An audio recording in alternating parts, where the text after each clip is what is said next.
Welcome to Keep What You Earn, your judgment and jargon-free zone for entrepreneurs of all levels.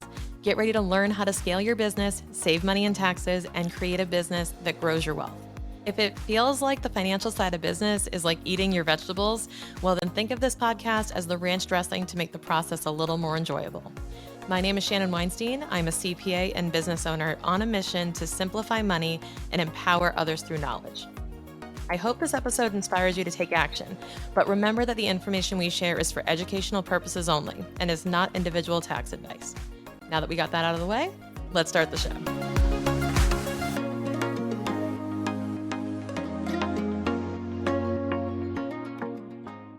Hey, welcome back to the show. Today, I'm sharing with you an episode that I did on another podcast because I love sharing more of my story and unique perspectives based on questions that hosts ask me. I hope you enjoy this episode and can dive deeper into learning from this podcast and from others. Check the link in the show notes for more information on this host, their episode, and where you can find the full content. Hello there, and welcome to the She Believes She Could podcast. I'm your host, Allison Walsh. I am so glad you're here. I'm a corporate exec, entrepreneur, coach, and mom of three who is obsessed with all things related to mindset, goal setting, and leveling up your personal brand so you can go after opportunities that you never even thought possible. I live by the philosophy that the whole point of being alive is to evolve into the complete person you were intended to be. And I created this podcast to motivate and inspire you and give you actionable tips and advice for you to use as you chase and accomplish your goals. I've also had the chance to build an incredible network of successful leaders, entrepreneurs, impact makers, and world changers who will also be sharing knowledge and words of wisdom with you. Remember, no dream is too big if it's matched with ambition and action. Most importantly, I believe in you 1000%, and my goal is that you do too. So sit back, relax, and grab your favorite note-taking device because it's time to fill up your mind and soul with positive vibes and advice to help you achieve your dreams. Now let's get to work. Shannon Weinstein is a CPA, CFO, and strategist for small business owners who want more perspective and less paperwork when it comes to their finances. Her company, Financial Solutions, offers accounting, tax strategy, and coaching delivered from the heart of a teacher. Her real-life relatable examples make the financial side of business less daunting so you can focus on serving your customers. She is the host of the Keep What You Earn podcast and a frequent speaker in masterminds and business communities. I know you're going to love the advice. So let's jump into today's episode. Well, Shannon, I am so excited that you're on the show today. Would you mind introducing yourself to our audience? Yeah, absolutely. So my name is Shannon Weinstein. I am a CPA and I am a fractional CFO and tax strategist. All these like fancy words. I help you with numbers as a business owner. Well, and that is so important because I think business owners, like I know I, for a fact, tried to avoid financial accounting as much as I possibly could or anything related to tax, which I am regretting now as an entrepreneur, but we need somebody like you in our corner. And I would just love for you to share kind of how you got into this to begin with and like what you're doing now, because you've really opened up a lot of people's eyes and you make so much information accessible. And I'd love to just share more about that with our audience. Yeah, we're like, the way I would phrase it is like, we're like the thick Velveeta cheese or the ranch dressing on that broccoli that is business numbers, because it like, if you have to stomach this, it might as well be somewhat more enjoyable with a better flavor. So we might as well try to add a little bit to that. But yeah, so I became an accountant because I lost a bet with my dad. And you know, it's a lifetime of punishment. No, I actually love it. I took a class in high school on his dare. He's like, take this class in high school. It was accounting 101. It was all in paper. So this is how you know you really love it when you don't have a computer to do it. You really love it when you can do all the math and everything by paper. And he said, if you love it, you have to major in it. If you don't love it, you hate it, then I'll never ask you to be an accountant again, because that's what he was. And of course I loved it. I got bumped to honors accounting. I had like over 100 average. I was like, this is so easy. And my dad gave me the best advice, which I will pass on forever, which is he sat me down and he's like the ultimate salesperson. He was like, Shan, because I want to be a Spanish teacher. And he said, Shan, you want to teach language. This is the language because nobody speaks it. So he said that like, that's all great. And not to mention like, by the way, like you're going to make way more money than as a Spanish teacher, but like, But he said, you want to be serving people. You want to help people. You want to, like, he tapped into what I really wanted, which was to help people and empower them. And he said, the number one way that you can do that is if you know this topic, because everybody needs it and they always will need it. And that sold me. So I just dove headfirst in and was always kind of thinking about how I could eventually help people with this knowledge. Well, and you break it down. So, I mean, your podcast is fabulous. And I love the concept of like keeping what I earn, right? Because we all work really hard for our resources, but we don't necessarily have somebody in our corner, even if we're paying a CPA or an accountant to like help us with what we're, asking them to do. It can be a very like once or twice a year type of a relationship where what you share on your podcast is like all of this stuff that you wish you were learning from these people, like, and you're not necessarily. And yeah, I just really want to encourage everybody that's listening right now that regardless of where you are in your business, like you need to go subscribe to this podcast because I learn something every single episode. So let's talk about that because I know there are so many nuggets of wisdom that you share on your show, but you really break it down in a way that we can all understand. So let's talk about some of the advice or the things like not to do that you really are so good at sharing on your podcast. Can you share them with us too? Yes. The number one thing I find, and like kudos to you if you're already listening to this episode and this sounds like you, but is the avoidance. So a lot of entrepreneurs just decide to like pretend this doesn't exist or pretend this isn't a problem. And the narrative that they tell themselves, and like, I'll call some people out right now, right? Like this is going to make you feel like, oh yeah, I'm kind of doing that, is that I'm not ready for that yet. I'm not at that level yet to worry about that. I'm too early. I'm too young. I'm too insert here, right? I don't have an LLC yet. So like, it's not a real thing. So I don't have to do all that. Yes, you do. You're still a business. The moment you wake up and you decide you want to sell something, you're in business. And the expectations of you as a business owner are the same as they are for any other business owner on the planet. So you have a certain amount of responsibility to have things financially in order.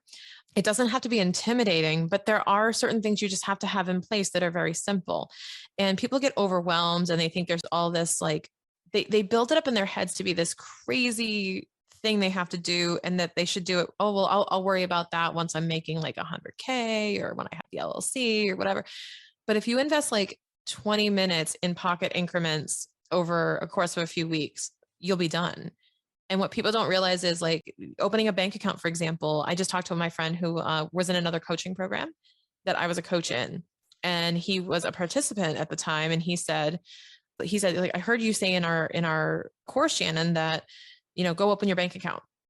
He said, but I thought like opening a bank account was, I have to either go to the bank, wait for 4 hours, like sign all these papers, make this a thing, make this a day.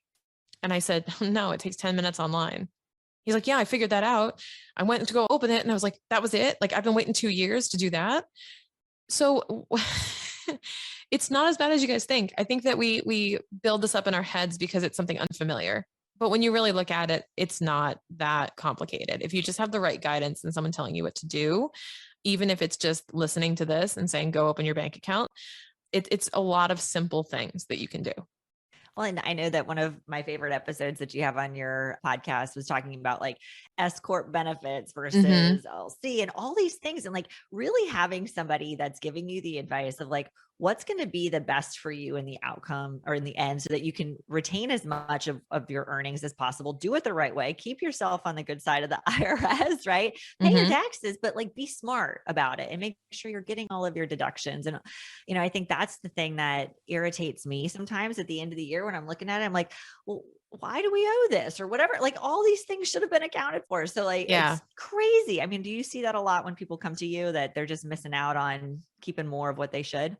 Yeah. Or it's the reactions, right? Where like I have failed if you're surprised, even if your tax bill is 200 grand. So if your tax bill is going to be 200 grand, it means you probably made $1 million, which is like, kudos. That's awesome. But ideally it's proactive versus reactive. So you want to be as proactive as possible, looking forward and planning for the business that you want to have and making sure that the way I put it is make sure your water slide is built before you turn on the hose. The things are flowing where you want them to go and that the structure is built. It's like that old game Mousetrap. I'm like, don't release the marble until the thing is built and it does what you want it to do. And that's what I'm telling you to do, is build the mousetrap before you drop the marbles. Because when a launch happens or income starts coming in unpredictably, you want to be ready to accept that, know what to do, know how much is going to taxes, know what you're saving, and have a plan, because it will all hit you at once. You'll be so busy and overwhelmed and have so many different directions you're being pulled in as a business owner. You'll never make the time unless you make the time to go and set that up properly. How often do you recommend people connect with their accountant throughout the year? I say at least quarterly, like at least at a bare minimum, it should be quarterly. I would say that you want to have a meeting with them after, or before any major event financially. So I tell my clients all the time, I said, we don't like past tense here. Like, I got married, I had kids, I bought a house, I went on this big vacation, I did this. No. I'm planning a vacation. I'm planning to expand my family. I'm planning to do this. What do we need to be thinking about? Because the time where you have, like, where the ink is still wet in the book is before it happens. Like, you can still author the story of the year. I always tell everyone that your tax return is the story of how your money spent the year. And if you're paying a tax professional, like you were saying, if you're meeting with them once or twice a year, you hired a publisher. Not a co-author. And that's the difference, is like, if you really want to change the outcome, change the ending of the story, you need to hire a co-author, someone who will sit by you and say, okay, then what do we want to have happen in the story? How do you want this to end? And how do we navigate that?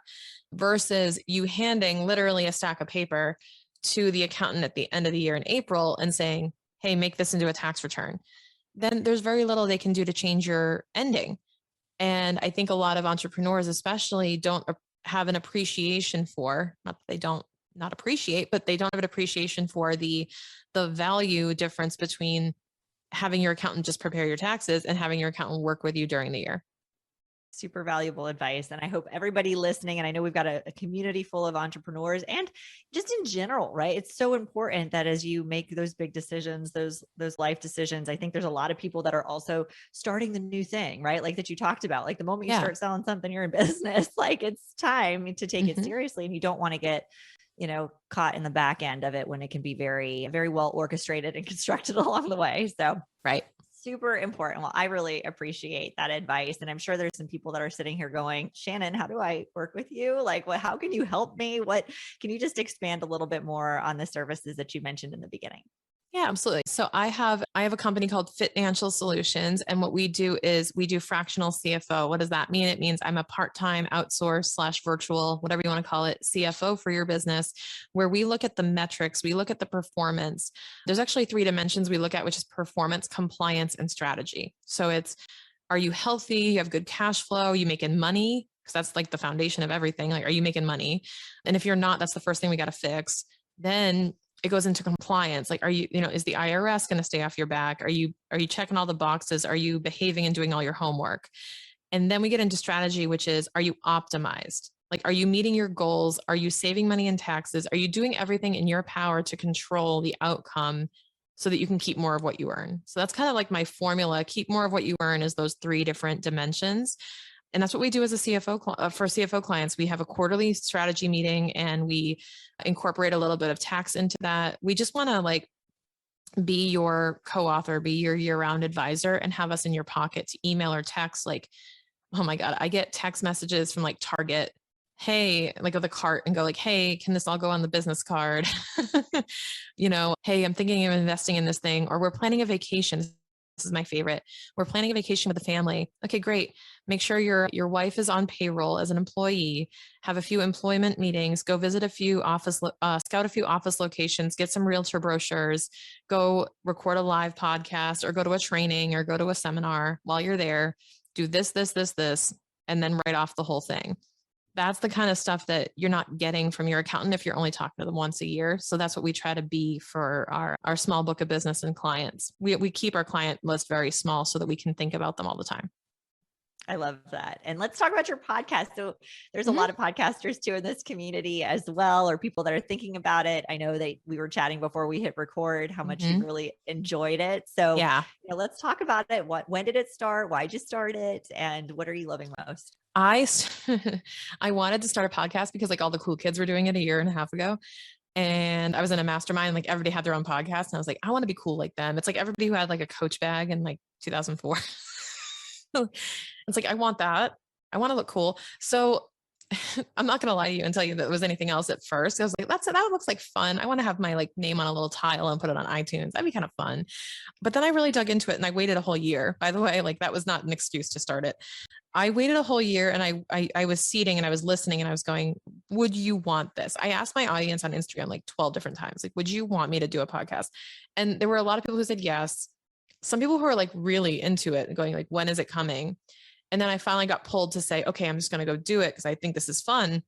And I started in August 2021. And since then we've jumped to 5 episodes a week and I'm ahead on recordings, which is crazy. And it's like the epicenter of my content. It's where you can find all of my brain dumps, my free advice. And sometimes I can't believe that all that's for free, but it is. And you can go grab it because I believe information's free and should be abundant and should be shared with everyone. But the implementation and the action is where the real value comes in personally. Well, it's amazing. So we'll link to it in the show notes, but how else should people find you? So the Keep What You Earn podcast is number 1. And then Instagram, I'm at Shannon K. Weinstein. We offer pretty much daily tips. And I have a lot of fun with that account, posting like memes and funny stuff. And even my puppet who looks just like me, she goes on reels from time to time. So it's a hoot. I love my Instagram account too. That's awesome. So a couple of more questions before we wrap up. So obviously She Believes She Could talks a lot about confidence, the ability to go for it. What does that mean to you? What does the word confidence mean? Doing it scared, like being scared and doing it anyway, like action first. So like, it's one of those things where it's kind of that feeling of like a bungee jump or something where you just do it. And then you realize halfway through what you just did. You go, why would I do this? What? Like, it's like that. I only regret things maybe like 10 seconds after I start and I can't turn back. Right. But it's having that command of action first. And like, just actually the Pan Mass Challenge, which is a bike ride I used to run or I used to ride in Massachusetts. They had this saying called commit, you'll figure it out. And that was like one of my favorite catchphrases or taglines was commit, you'll figure it out. I've lived by that for so long and saying, I'm just going to say yes. And then my brain and body will get me to a point where that yes was the right answer. But until I say yes, that has to come first. And until I say yes, I will never be ready to say yes. That's such good advice because I think more than half of the time people get in their own way, right? It's like they get so scared, the fear gets in the way, imposter syndrome, self-doubt, all the things, and then they never get started. So great advice. And then of course, our favorite question of the show always is, who else should we be reading, following, watching, learning from? Who do you recommend? So you're going to assume, well, not you, Allison, but like you listening are going to assume I'm going to say some financial book. There's so many of them out there and they're all over social media. So you probably heard of a lot of them, but I'm going to actually go with, there is a book that I recently read called The Advantage by Patrick Lencioni. And it goes through, it's one of the most impactful books I've read this year because it goes through how to craft your core values and identify your core values for your team, for your client, like how to articulate them, because that gave me so much clarity in doing that exercise to figure out the different types of values, that it gave me so much clarity that I realized clients I was working with that weren't in alignment with them and how to let them go. And then how to attract clients that were in those core values. It even became part of my onboarding slide deck to say, these are our core values and we want you to embody them. And if there's a misalignment, then that, we could end the relationship. And having that clarity just brings so much confidence because then you know who you want to work with and you won't just say yes to money. You're going to say yes to that alignment. Love it. We haven't had that recommendation yet. So thank you so much for sharing. We appreciate it. And Shannon, you are amazing. I'm so glad that we got to spend some time together today. Congratulations on all of your success. And thank you for doing what you do. Thank you so much for having me. I always love being on shows and getting to share a bit of the story. So I appreciate it.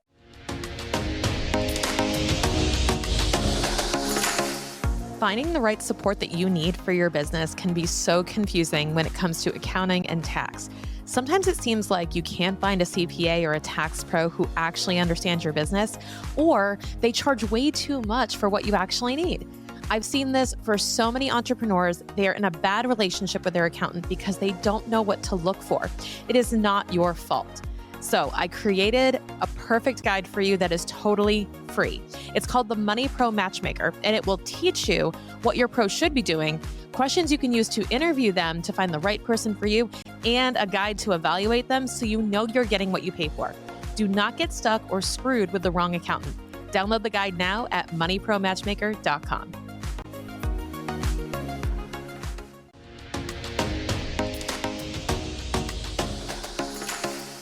Thank you so much for listening. If you enjoyed this episode, please leave a rating and review on your podcast platform.